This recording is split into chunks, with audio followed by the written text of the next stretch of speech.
अच्छा सुनो, सब्सक्राइब करते वक्त ना घंटी बजा देना, ताकि जब मैं ऑनलाइन आऊँ तो तुम्हारे फोन की भी घंटी बजे। प्रेजेंटेड बाय माहिर सिनेमा।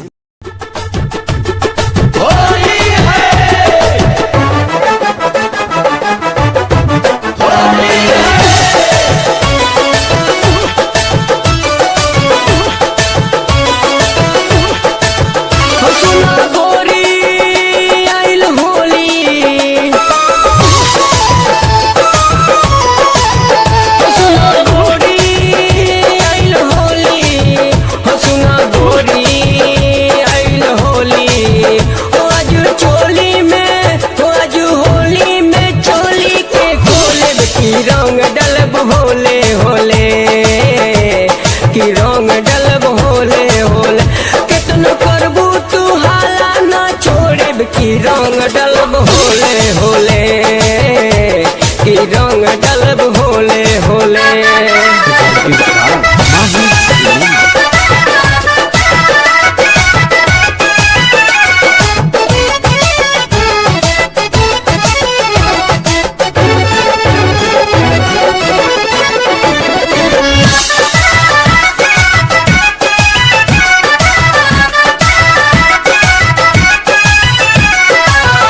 जब नैहर में रंग डलवैबू तबे ससुरा में मजा तू पैबू। जब नैहर में रंग डलवैबू तबे ससुरा में मजा तू पैबू। हो चढ़ते फागुन हमार मन डोले कि रंग डलब होले होले कितनु करबू तू हाला कि रंग डलब होले होले।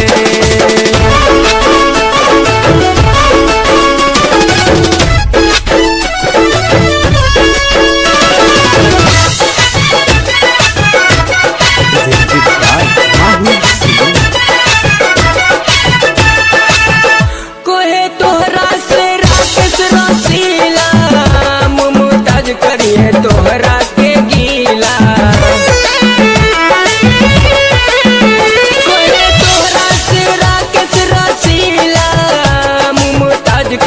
तोहरा के गीला हुआनु नोए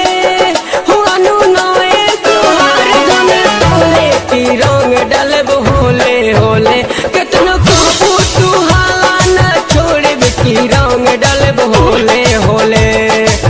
हो सुना गोरी आइल होली